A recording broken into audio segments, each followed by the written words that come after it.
Thank you very much, Adam. The Grain and Graze program is a well-established way of entering livestock into a dual-purpose grain situation.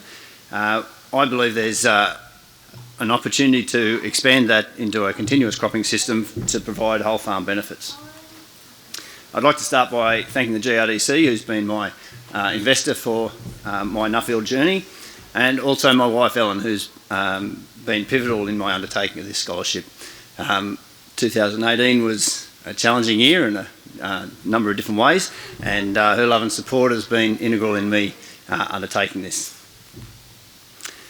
We farm in the central west of New South Wales in Canowindra in a 650mm annual rainfall zone that's non-seasonally distributed. We have cropping and livestock. With the crops on our better arable land, our livestock have largely been segregated off into non-arable areas due to benchmarking results that we've undertaken over the last 10 to 12 years. Of those crops, our most profitable are our dual-purpose crops, where we're putting livestock into them. What I'd like to find out is, or what I wanted to find out with this topic, was how I can extend this. So I travelled in 4 trips and I spent 17 weeks travelling away from the farm. The biggest thing I really noticed when I did this, it pushed me out of my comfort zone on a number of occasions, and the best thing about doing it was when I hit a country, I was straight out of the city, straight away from the tourist sites and out into the farms, and I really enjoyed getting out of off the beaten track a bit, if you like, and found there was a lot to see once you did get out of the cities. The travel I've done has allowed me to see the positive effects that grazing can have in a paddock. So actually getting my hands in the dirt and walking on the ground that grazing's been done well on has been a real feature of the travel that I've done. And I think we can all relate to the negative side of that, but the positive side was a real eye-opener for me. So the options that we can use to integrate livestock into cropping systems are pretty wide and varied, and they're going to be up to the individual as to what really is your personal preference. Largely, I think they're going to probably involve fairly tight profit margins. So to ensure the success of it, I think the way to do that is to make sure you have an easy way to produce abundant feed, which most continuous cropping systems have, and be able to also see system benefits that will flow on from that grazing, not just that initial trade. I'd like to show you some of the things I've seen. So I travelled around and saw different things. So in New Zealand, I noticed that there was a real emphasis on trading between different classes of land, breeding being done in the mountains essentially, and a lot of finishing being done on the more profitable and better country down low, with a large focus on annual forages. There was some grain and graze going on, but there's a real focus on those annual forages being produced, and the Kiwis were probably second to none in the way they measured that and tracked the production. In America, cow-calf operations dominated through the Midwest where I travelled, and a lot of calves are offloaded basically prior to winter. They want to get through their winter and look after their breeding animals, but the finishing is done by other people, and one operator I saw was using his wheat crop as a means to ship in as many animals as he could, and basically every spring he was making a decision dependent on his moisture levels, depending on beef prices, grain prices, as to how he ended up harvesting that crop. Lane Meyer was a guy in Nebraska who'd introduced goats into his cow-calf operation, and it was a means to try and, in his words, mimic nature a little bit more in the way he utilised his forage resource.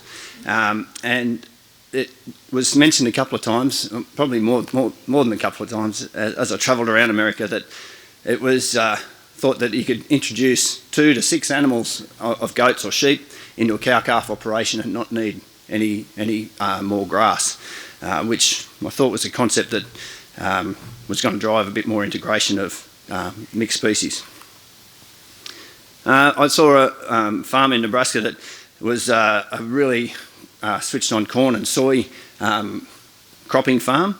It had the good fortune to be located near a intensive dairy of a significant size. which was pumping effluent directly to the pivots that was irrigating the corn and soy crops.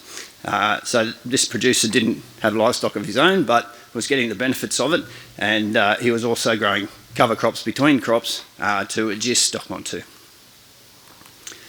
So I think the absence of a real affinity for stock was not a barrier to integrating stock and getting the benefits from those stock into a cropping system. There was really powerful partnerships that were on display in places where people were adjusting stock in. People didn't necessarily need to own a lot of land on one side, and people didn't necessarily like stock on the other. But they were still getting the benefits from that both systems could provide. This polycrop example was one that, as a cropper, really expanded my brain a bit. It was buckwheat, canola and clover sown in the one pass. When I saw it at this point in time, it was the buckwheat had been harvested, the paddock was in a positive gross margin, pretty significant gross margin already. There was a canola crop established with clover plants underneath it. The clover was destined to be harvested as forage, once, potentially twice, depending on the season, and then locked up for seed production. So this producer was looking at 4 to 5 harvests from one seeding operation, which I thought was really interesting. The companion cropping too was also really done very well in France, and this producer was using faba beans and canola to help aid canola establishment. The faba beans were terminated either with frost or chemically. I think a fair bit of both actually, but the focus for this producer was really on his underground livestock, and his soils were probably the spongiest and most alive that I saw. I also visited the Ukraine, and as an Australian grain grower, I've always heard about the Ukraine and thought, I've got to see this. There's something to see there. And the thing that I noticed was universal land ownership in the Ukraine, and also no ability to trade land. So the corporate farms and the family farms that I saw both had to negotiate significant numbers of individual leases to have their farming business carried out, and basically that left a lot of their resources being invested back into either infrastructure for their grain handling or taken off farm in a corporate sense. So it really wasn't being diverted back into the soil, largely due to the political structure in the country. In England, it was interesting to walk through paddocks and hear tile drains draining water out of paddocks on purpose. In a dryland situation, I think that blew me away a bit, but it did make productive country that was very wet. They used intensive animal production waste a lot, and I saw free-range pigs where they were grazed for 2 years in a paddock and then returned to a cropping phase with major boost to fertility, and effluent from intensive systems being spread onto paddocks. Regulation had dictated that it was to be done on a calendar timetable. This always didn't correspond with good ground conditions. So generally, around the globe, I found that the integration of livestock was happening to the greatest extent in Australia and New Zealand, and it was largely driven by the opportunity to increase revenue. In the UK, Europe and America, it wasn't so much the case. It was really being driven by the principles of soil health, where correct integration of livestock is going to be driving their soil resource forward. I saw a few through the Midwest, some really special producers, and Jimmy Emmons was one that was using multiple aspects of capturing water and utilising fully the resource that he had available to him, to graze livestock on, to have a plant in the ground all the time, and his soils were really responding.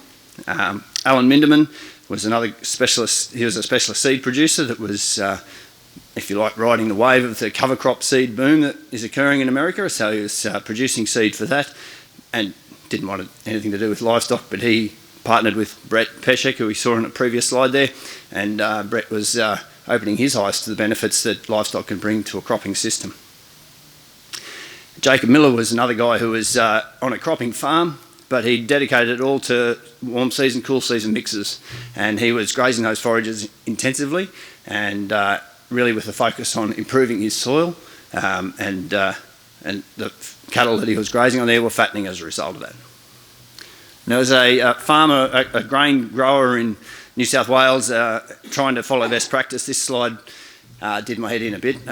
It was I saw the slide on the left in that it was a bed off area in a summer cover crop, and it was the first one I saw. I thought, well, yeah, that's pretty obvious. That's going to be a better paddock. That's going to be a little square that's going to grow like crazy because the summer cover hasn't used all the water. The slide on the right showed the exact opposite to be the case, and the cover crop had actually aided infiltration of water into that soil profile to twice the extent in the following season. Yeah, it had got me thinking. So the benefits of livestock in a cropping system can be varied, and it's really got to be weighed up on each individual's skill set, if you like, and trialling on farm is a big part of that. So I think if we're going to be looking to move towards a better system in our soil, it's potentially going to cost us a yield lag, if you like. We need to quantify that, and we need to be able to apply it widely with the knowledge that, yes, we're going to end up in a better place, but how much is it going to cost us to do that? So I started this journey looking for different techniques and different ways to inject livestock into my system and to have them in there at different times. And I have seen a lot of different ways people are doing that around the world, but I think the emphasis really changed to why we need to do this, because there's real benefits for the whole system, and soil health can really be boosted with this. And I think grazing has the potential to change our soils in a way nothing else can. So the soil health principles that many of you may have seen before were new to me when I went travelling around, and in America the people that are trying to farm to these principles are really seeing big benefits. They're improving their soils to react in any type of season, and their resilience is improving. Similarly, this slide's something probably people have seen before as well, and it's a soil food web, shows our underground livestock, if you like, people talk about. What I didn't get from this slide, and I did when I was travelling around, was how our management really influences this, and how, when we have it fully functioning, we can really improve our system. There's also above ground livestock in the bottom corner of that. This is another pretty simple slide as well that you might have all seen, but it's had different significance for me when I saw it in North Dakota, talking about grazing a plant, and it just showed the power for me of a root system to change the dynamic properties of our soil. As a dryland farmer, I think water is probably the resource I can't change.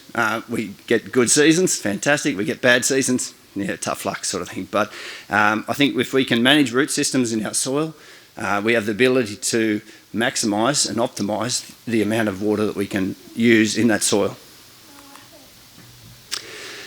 So in conclusion now, our continuous cropping system of wheat, it's very efficient at converting rainfall into biomass. We can really grow some big bulky crops. Our wheat plant's not as efficient as at turning that rainfall into grain. So I think that the efficiency that we've already got in our system allows us to take advantage of that, in that particular instance, with livestock. And once again, I think when grazing is applied with a clear goal in mind, so I suppose it's not about just putting stock in and saying, right, I've got grazing stock there, it's all good, I'm ticking that box. You've really got to manage it with an aim in mind. So do you want to, what sort of grazing level do you need to do? If you can have a clear goal and discipline to meet that goal, I think grazing can shift the soil properties that you have in that continuous cropping system in a really positive way.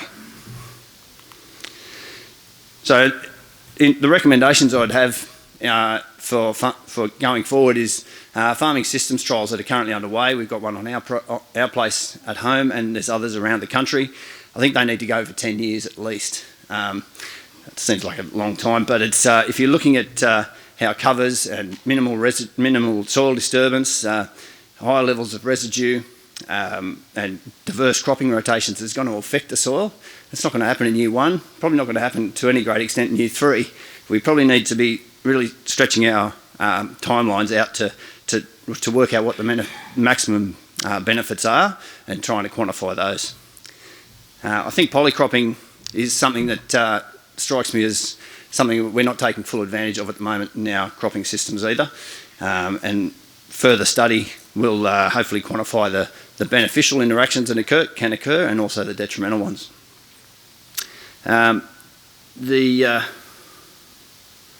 We need to be taking we need to take care, I think, too, also when we're implementing this, implementing covers especially, because I think that covers offer really exciting things for a soil.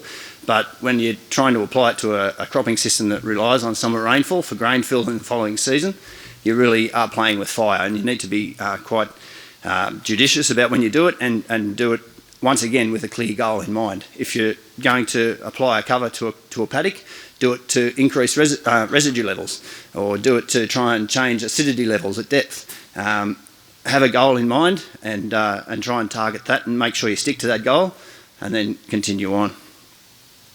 Personally, we're trialling a couple of paddocks at home on the road near our house, and where we've done some multi-species covers over the last couple of summers just to see how they work, and that's where I think the emphasis on having a clear goal is really important, because we haven't had one to start and we just started to do it. But I think the more we have a clear goal, we will have bigger benefits. Going forward, we're looking to do a 12-month cool season, warm season forage mix where we're going to graze intensively, aiming to leave 50% of the plant behind, and see if we can really shift our soils. Over the 130 years that we've managed the property at home, I think our soils have changed. I don't know what they looked like before that. I think they were probably different. I think the potential to improve the soils around us is significant, and I think we've got to try and aim to improve it, not just maintain it. I think grazing offers us the potential in a continuous cropping system to really lift the properties of our soil that are dynamic and available to be changed with management. Thank you.